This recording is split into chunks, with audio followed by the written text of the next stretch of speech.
Dako jud kay kukula. Kunin bugat man. Oh, yes!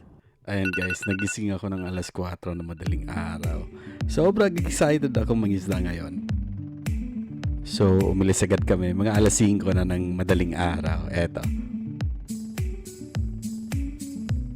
Alright guys, hello.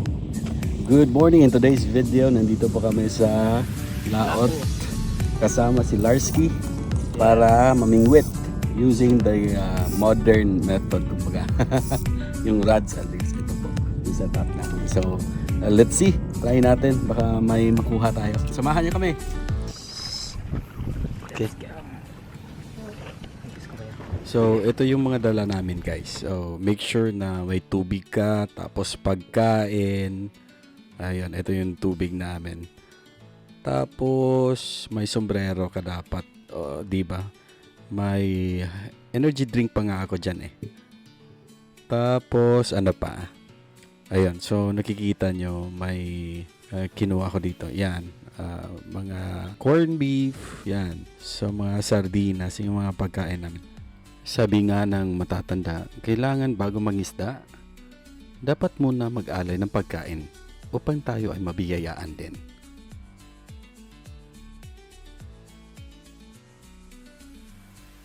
Tapos medyo gutom na kami, may kinuha akong tinapay, yan.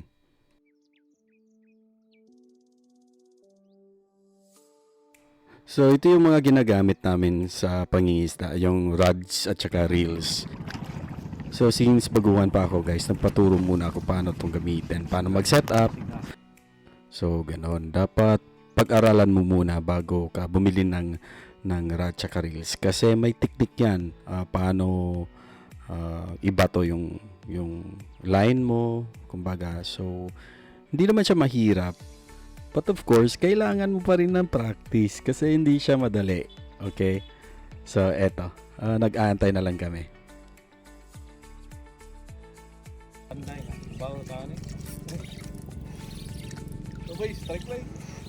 Strike it. Kana. Nakuhaan na dyan ka bay. Actual. Bugat? Unsay Lord naman eh. Wow. Ayay, pugapo. Tara. Ayay, pakita be. Ayay, tara. Grouper. Grouper din eh. Marble grouper man siguro.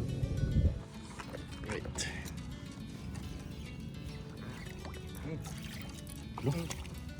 Dako na ba? Sundan na po.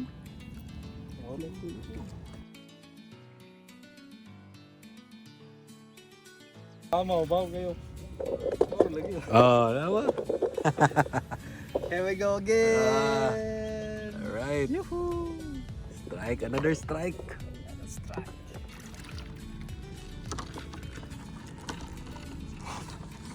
Right.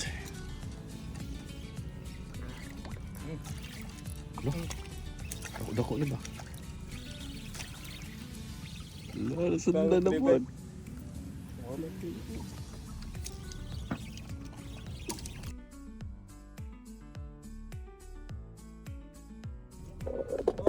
Nawa.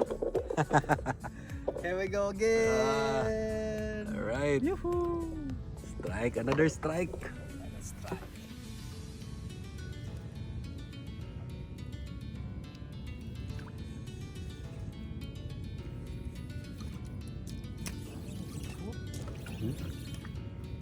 Dok mo ni ay.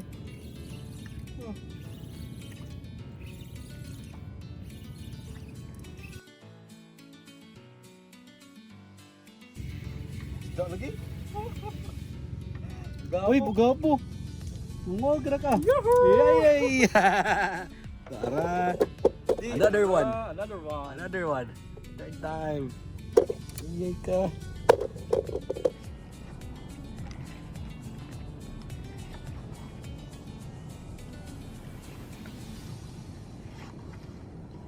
Dako jud kay kukula.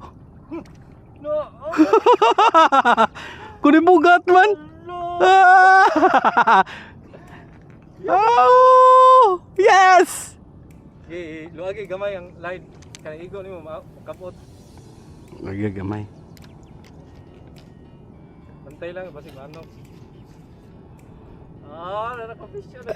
Vision, man! Kung tinga ko ba, gikas man to na ako. Kung tinga ako kay Nikuan man.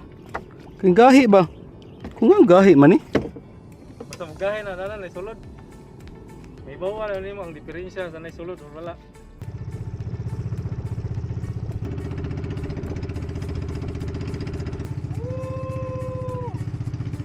Yes! Narski in the house!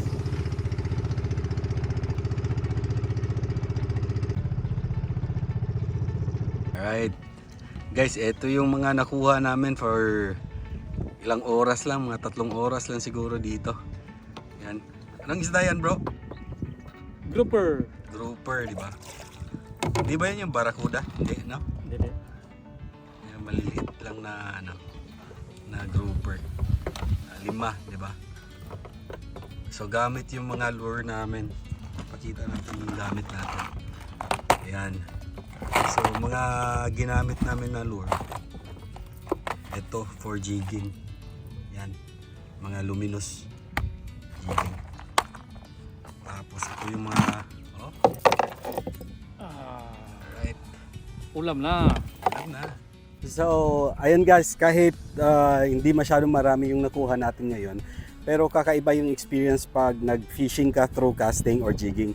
Gamit yung reels at saka rods natin ngayon. So, ito yung huli natin. Kahit hindi masyadong malaki, pero nakaka-enjoy pa rin guys sa experience na makakuha ng isda using this. So, guys, salamat sa panonood. If you like this video, paki-thumbs up naman po, paki-like and subscribe na rin sa channel natin. Hanggang sa muli po. Ingat!